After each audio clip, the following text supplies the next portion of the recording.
another Sunday. Here we are. Welcome, welcome. We're so glad you're here. Another Sunday here in the beautiful Pacific Northwest. And we have some lovely things planned today for you. Hope you're doing well and that wherever you are, there is an intention for spiritual practice because we're going to talk about it today. Right now, I want to hand it over to our wonderful music director, Amber Darlin, who's going to lead in with some beautiful music. Take it away, Amber. Good morning, everybody. Hope you're all well. Will you sing yes with me? Take me to the water and I'll dive right in. I'm ready to let go of everything that's been. I said, take me to the mountain and I'll climb on up. The highest peak beauty's gonna fill my cup. I say yes, I say yes. I know all is well. All right, let's sing yes. I say yes, yes. I say yes. I say yes, yes. Knowing all is well. I say yes, I say yes. I say yes, yes, yes. Knowing all is well. I say yes, I say yes. I know all is well. I said a flow routine right out the door. When I'm scared, I know it leads me to something more. Widen my gaze and see all there is. Take a leap of faith, I'm gonna find that bliss. I say yes, I say yes. I know all is well. I say yes, yes, I say yes. I say yes, yes, knowing all is well. I say yes, I say yes. I say yes, yes, yes, knowing all is well. I say yes, I say yes.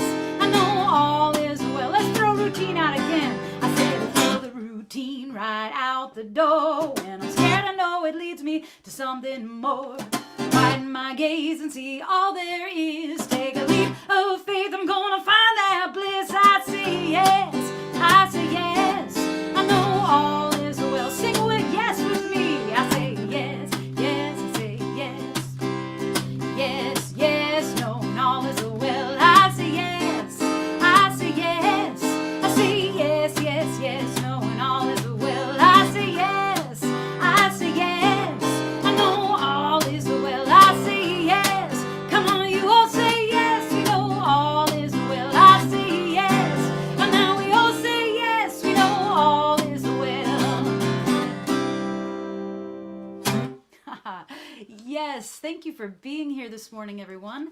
If you're on Facebook Live and you can say hello to some of those other friends who are streaming in, part of the spiritual community, now is the time to say hello to everybody. Good morning. So glad you're here. And let's sing My Soul is Welcome Here.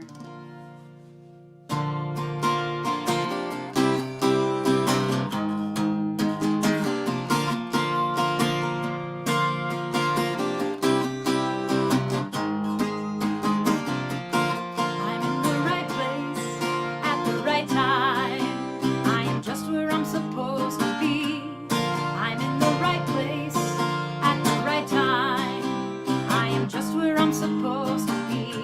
I'm in the right place.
Thanks for singing along, everyone. We're going now to Heidi Ruth, our practitioner of the day.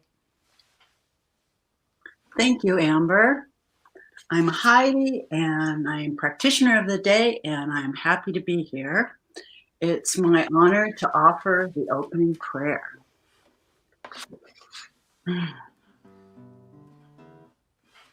This is a time to relax into knowing that all is well. Spirit's got us covered, no matter what the outer circumstances. That divine presence, that loving intelligence is in us, and we are in it.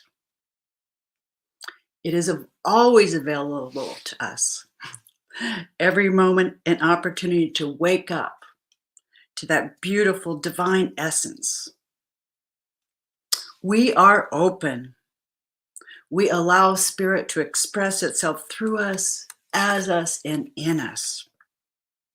And I'm aware of that spirit all around me manifesting as beauty, as truth, as understanding, and as wisdom. It's a wonderful thing to feel this all in a new light, in a new world. Every moment an opportunity for transformation and an expansion into a greater love and understanding. I am so grateful for the way that it is. I am so grateful for this loving spiritual community that we have. And so it is.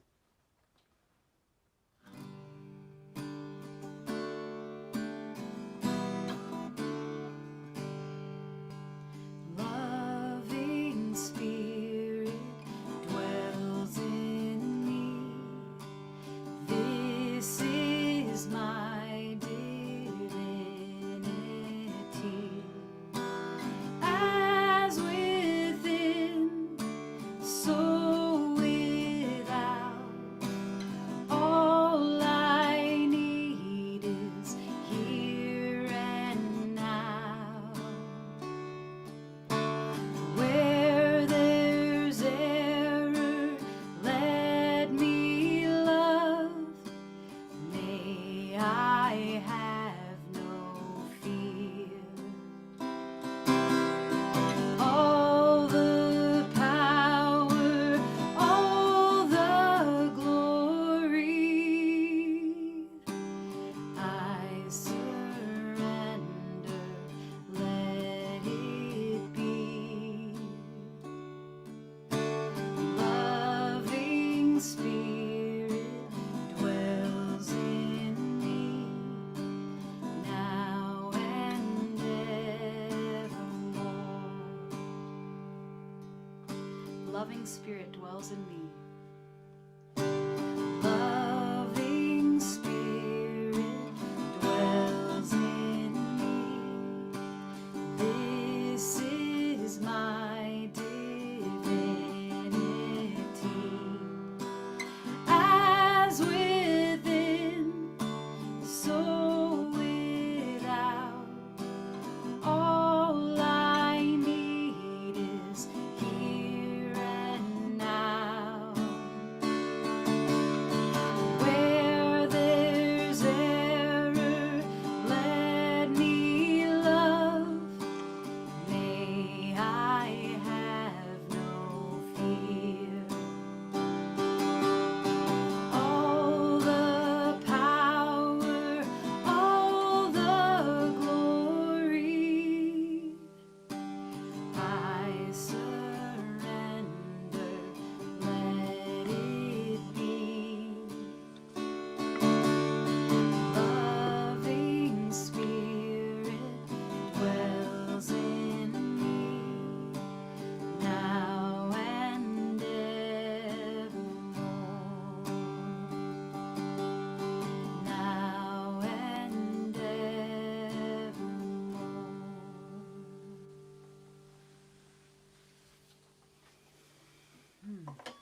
Hey there. Thank you, Amber. Thank you, Heidi. So wonderful that this technology has allowed us to bring it all together again. Not exactly like the center, but close enough for now. I wanted to read you the quote and tell you the theme for today. It's under the heading of Lean In, which is our May theme. And today's talk is on seeing the one in all things. And I chose for us a quote from Mary Oliver, one of my favorite poets.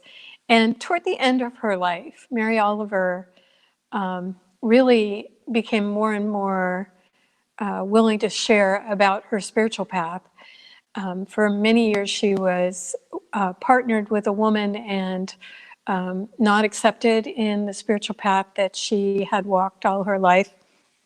And when her partner died, of course, that spirituality, as it so often does when we have a loss of that magnitude, was, it exploded. And she has a whole book of poems about that. This is a quote from Mary. You have to be in the world to understand what the spiritual is about. And you have to be spiritual in order to truly be able to accept what the world is about. And that last line, to truly be able to accept what the world is about, is part of what the spiritual path allows us to do. And so seeing the one in all things, I wanted to tell you a story that Hermine Reinhard told me. Hermine has been coming up and watering our plants once a week. And this last week she was up here, as always, to do that wonderful selfless service. And there's been a woman who is walking her dog on a regular basis on the center grounds, which is, we love that. We love making our grounds available to everybody. And so Hermine was out watering, and the woman came by with her dog, Lucky. It's a funny thing, I can remember the dog's name, but not the woman's name. And the woman, who's been walking her dog here for a couple of years, said to Hermine, "Are you guys okay? Because I've been really worried, with the pandemic and the shutdown and the lockdown. Are you guys okay financially?" And she proceeded to tell Hermine all about the payroll protection plan and how there's money available and how we would, if we applied for it, we would be okay. And she was very concerned, and she does not come to the center. She's not part of our congregation, but she made a point of making sure that we had all the information, which we had already applied for, but she didn't know that, so that we would be all right. And I was so touched by that story. And also, for me, it was an illustration of how I walk in the world. I don't know about you, but Mary's saying you have to be in the world to understand what the spiritual is about. And you have to be spiritual in order to truly be able to accept what the world is about. And what I know about that is because I've walked for so long a spiritual path, I am oriented to the world in a certain fashion. I see the world through a spiritual lens all the time. And I imagine that's true for many of you as well. And so that story that Hermine told me about the dog walker and are we okay was not a surprise for me. It was very heartwarming and touching, but I have experiences like that all the time where the people I see are caring, they're loving, they're compassionate most of the time. Now, it doesn't mean that I don't see the other stuff, I do, but it does mean that because of my spiritual lens, I'm able to see the world from the orientation that I walk in. And of course, that's true for everybody. Perception rules. What you dwell upon, you become. As you think about things, you bring them about. So I, of course, think about the world from a perspective of we're all in this together.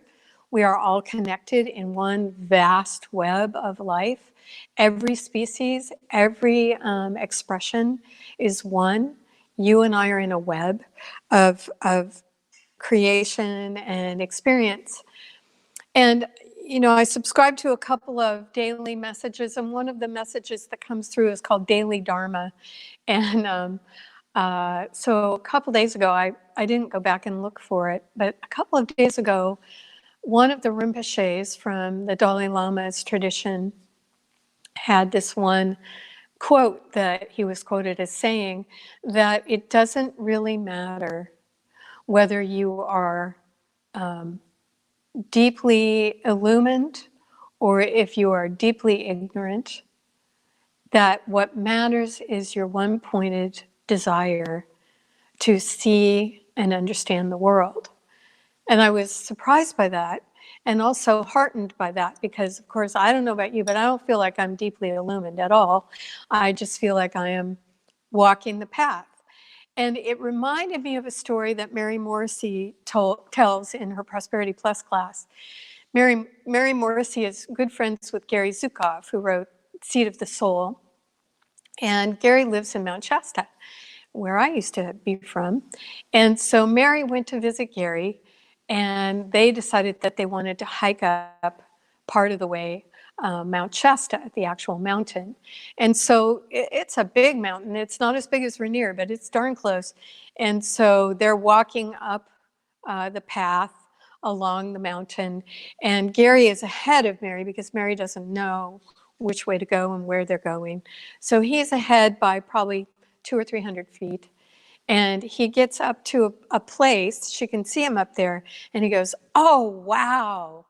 And where she is, there is no, "Oh, wow." There's a steep, breath enhancing walk that she's doing. And so she's like, "Oh, wow, what?" And he says, "Oh, come up here. You got to see this." So she gets all the way back up to where he is, and it's a vista that looks out over this incredible valley.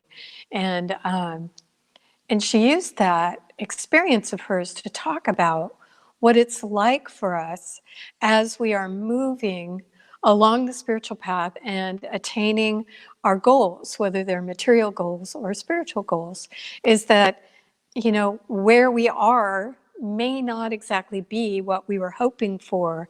And it's a great reminder to realize that there's a place not too far ahead where the vista of our lives will appear and we'll be able to see a glorious experience. It's a good reminder for that, but for me, I was thinking about how it is that we can be in society with people who are looking at reality from clearly a very, very different perspective. And that's very hard for some of us on the spiritual path to witness people who are coming from a deeply different perspective, one that perhaps is soaked in fear or anger, soaked in entitlement perhaps, or soaked in privilege. And for those of us who have been working deeply on those things in ourselves, it can actually be a trigger for us to witness people who are acting out in society in fear, or acting out in anger, acting out with unrealized privilege or entitlement. And that trigger can send us right back into those emotions and those feelings and those experiences. And it's very, very deeply unpleasant when that happens, when you've been working on it for a very long time. So I wanted to talk about this because recently there's been a lot of that with the pandemic creating experiences for all of us. It kind of triggers for all of us. This is how one of my friends said it. She said, when trauma happens, when difficult things happen, we tend to go back to our base nature. And if you've been working on your base nature, then bully for you and yay, because where you go back to is a place of equanimity, compassion, expressing love even in the face of someone else's difficulty. But if you haven't been working on those, your base nature may be one of ignorance, may be one of fear, maybe one of anger, maybe one of greed or pride, And so since we're seeing a lot of that, I wanted to talk about that and remind us all, including myself, that when we are witness to this, that's the time when we practice. That's the time when, as Mary says, to be spiritual is to truly be able to accept what the world is. what the world is. And what the world is this incredible spectrum, continuum of people who are walking in very different perspectives. They're having very different realities, very different expressions and experiences. And so for me, I go back to a couple of the stories and the things that I've learned. One is from the Dalai Lama. And, you know, I got to see him years ago with a good friend of mine in San Francisco. And of course, one of the questions when he was doing public events that he is always asked is, how can he not hate the Chinese people? How can he not hate the Chinese for what they've done to his monastery, to his country? How does he do that? Because on the spiritual path, you know, we're wanting to learn from those who are much more illumined. Well, how do we hold things like that? This blatant genocide of the Tibetan people and this blatant takeover. How do we handle that? And this is often his response. He looked out at the audience that I was sitting in, and he did this. Oh, those poor Chinese. That's what he did. And then he elaborated on it. And it wasn't a pitying thing exactly, but it was a recognition that, first of all, the Chinese people don't even know what's happening. And second of all, even if they did know what was happening, they might not understand the consequences of that, not only for the Tibetan people, but for them. So, oh, these poor Chinese has stayed with me because often when I'm triggered by someone who is expressing anger or fear in a really strong, negative way, you know, my instinct is to pull back and to make them wrong, to make them other than. And yet the topic today is seeing the one in all things. And what I recognize is if I can pull up the Dalai Lama, oh, those poor Chinese, I can move with what I'm experiencing in a different way that is not only helpful to me, but also helpful to the entire situation, because I believe we are in a web and that everything that everyone experiences and feels and thinks and perceives is part of the creation of that web, moment by moment by moment. And so if enough of us are bringing our deepest compassionate self to those who are so frightened or so angry, it changes the field, the web that we're involved with in unimaginable ways. And so that reminds me of a story that you've probably heard me tell. It's from After the Ecstasy, the Laundry. And I want to read it to you, even though, you know, I won't be able to look up as much, because the way it's told in Jack's book is really a powerful way. So this is a story about seeing the one in all things in the most difficult of circumstances. One 14-year-old boy had shot and killed an innocent teenager to prove himself to his gang. At the trial, the victim's mother sat impassively silent until the very end, when the youth was convicted of the killing. After the verdict was announced, she stood up slowly and stared directly at him and stated, "I'm going to kill you." Then the youth was taken away to serve several years in the juvenile facility. After the first half year, the mother of the slain child went to visit his killer. He had been living on the streets before the killing, and she was the only visitor he'd had. For a time they talked, and when she left, she gave him some money for cigarettes. Then she started, step by step, to visit him more regularly, bringing food and small gifts. Near the end of his 3-year sentence, she asked him what he would be doing when he got out. He was confused and very uncertain, so she offered to help him to set him up with a job at a friend's company. Then she inquired about where he would live. And since he had no family to return to, she offered him temporary use of the spare room in her own home. For 8 months, he lived there, ate her food, and worked at the job. Then, one evening, she called him into the living room to talk. She sat down opposite him and waited. And then she started. Do you remember in the courtroom when I said I was going to kill you? I sure do, he replied. I'll never forget that moment. Well, I did, she went on. I did not want the boy who could kill my son for no reason to remain alive on this earth. I wanted him to die. And that's why I started to visit you and bring you things. That's why I got you the job and let you live here in my house.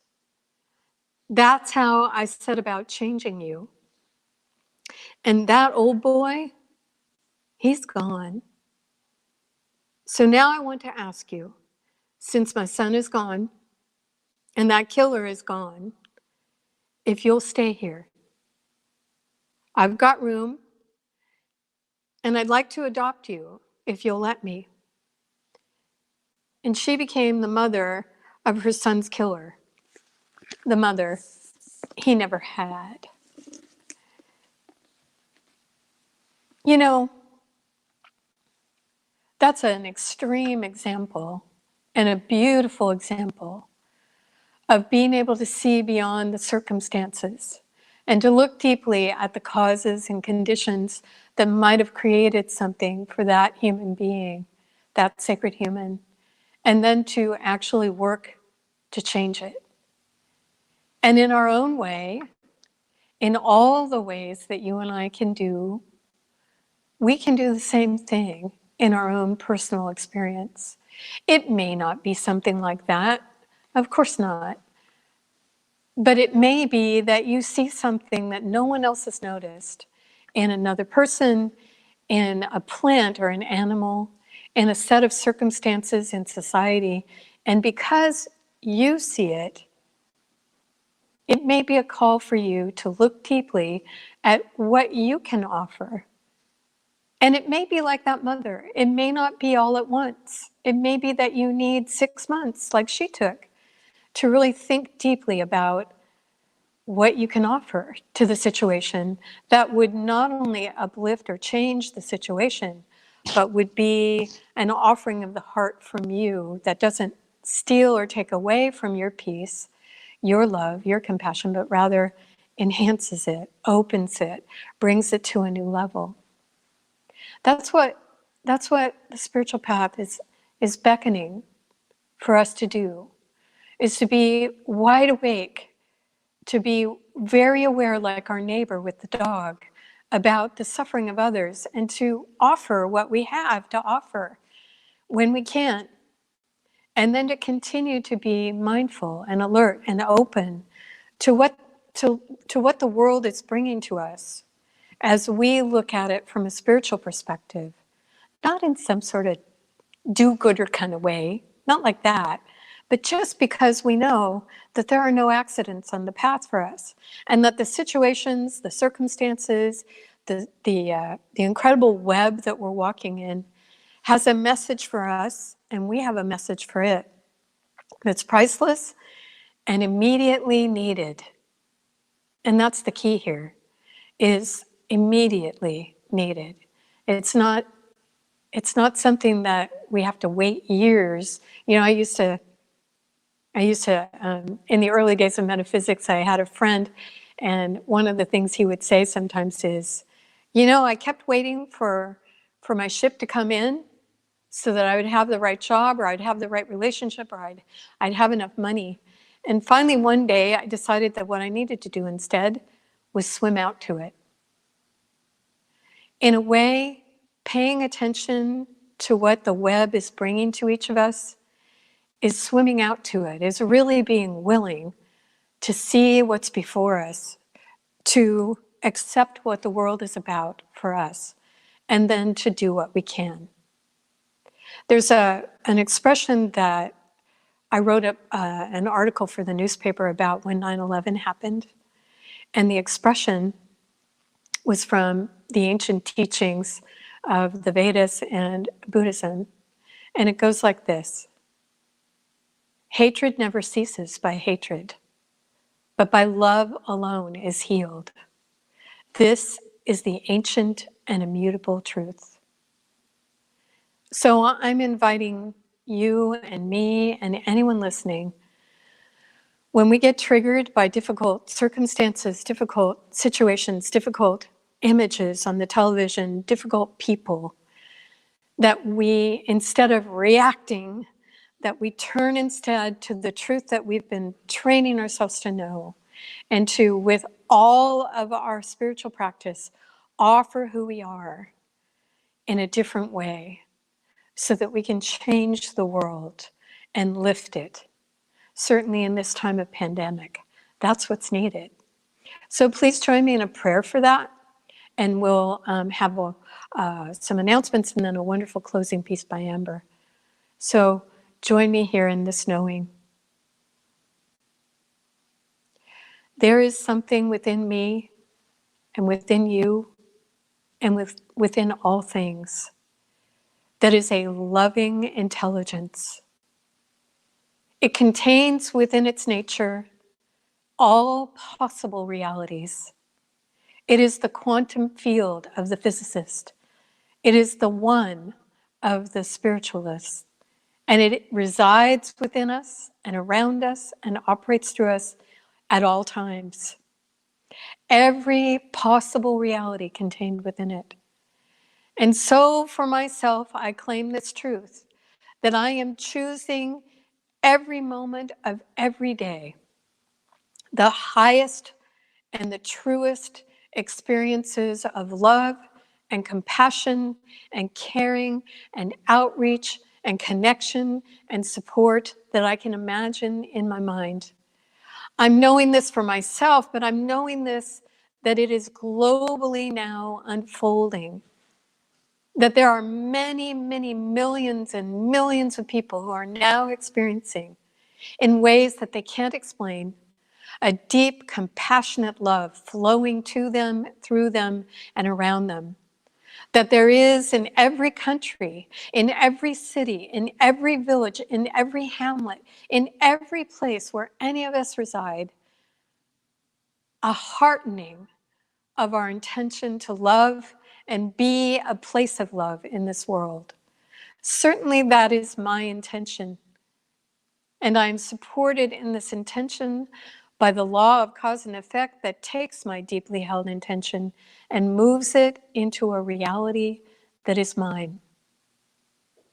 This reality, already existing in this incredible loving intelligence, is now unfolding me and unfolding before me in ways that are spectacular and marvelous and gorgeous and true.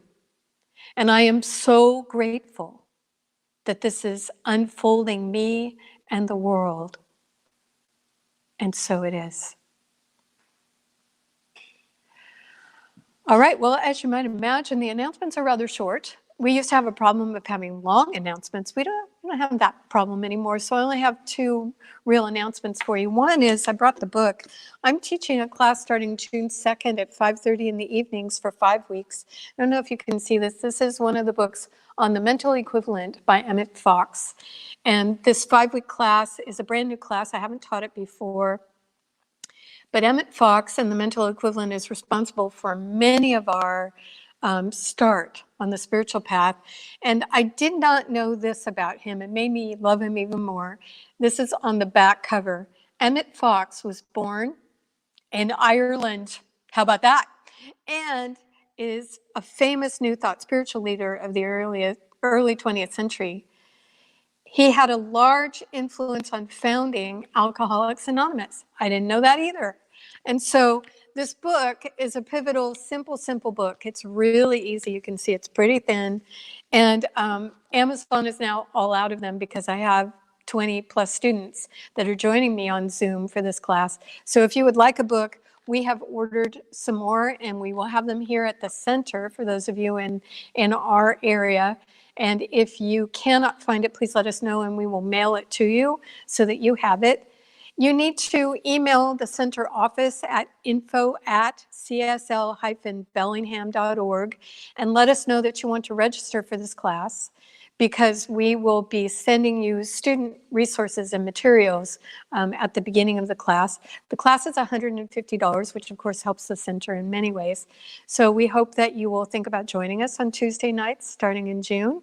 The other announcement is that I've been doing 2 Coffee and Connection Zoom calls on Tuesday morning at 9 and Thursday morning at 9, and it's not too late to join. We have another 4 weeks left of conversation. I always bring kind of a topic, and then unfortunately we don't get to go back and forth with one another very much, but we do get to hear from each other and see each other.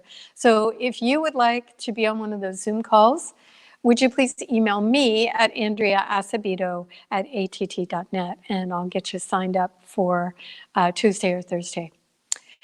Okay, so right now, thank you very much for your donations. They are helping us stay very current with all of our bills, and they're helping us in ways that you can't even imagine.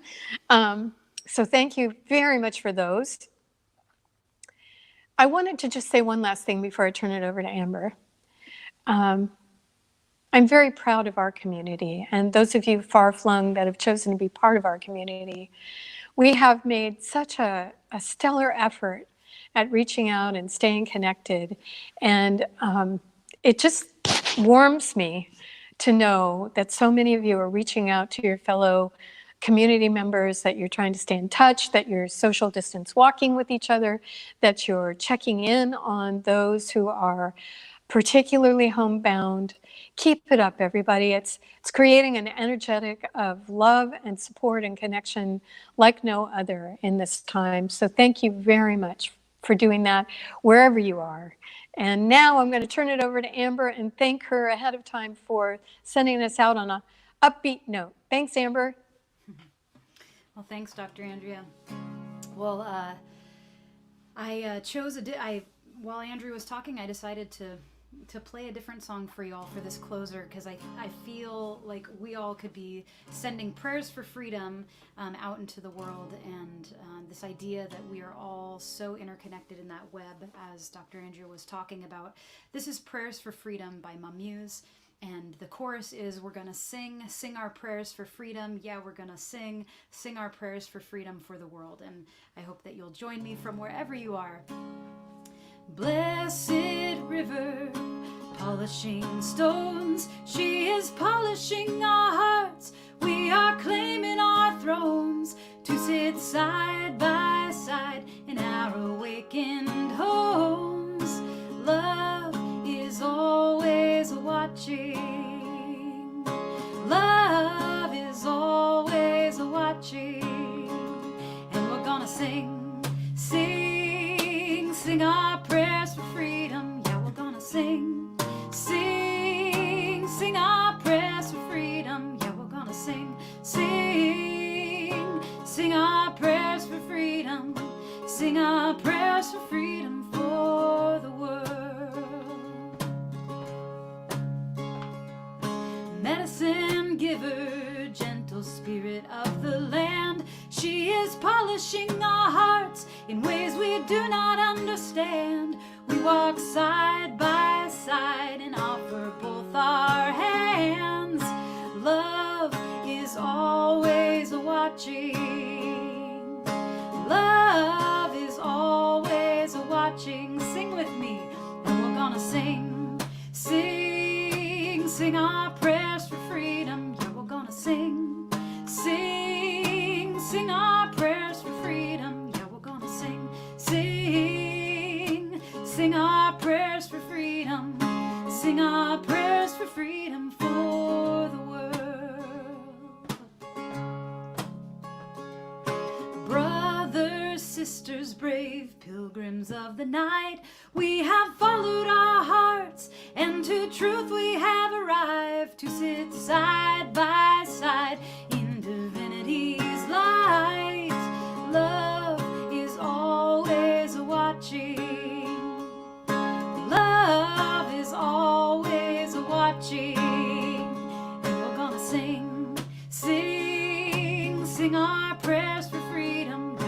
sing, sing, sing our prayers for freedom, and we're gonna sing, sing, sing our prayers for freedom, sing our prayers for freedom for the world. Let's sing it out, and we're gonna sing, sing, sing our prayers for freedom, and we're gonna sing, sing, sing our prayers for freedom, and we're gonna sing, sing, sing our prayers for freedom, sing our prayers for freedom for the world, sing our prayers for freedom for the world, sing our prayers for freedom for the world. You all have a wonderful week, and we'll see you again hopefully next Sunday. Take care, everybody.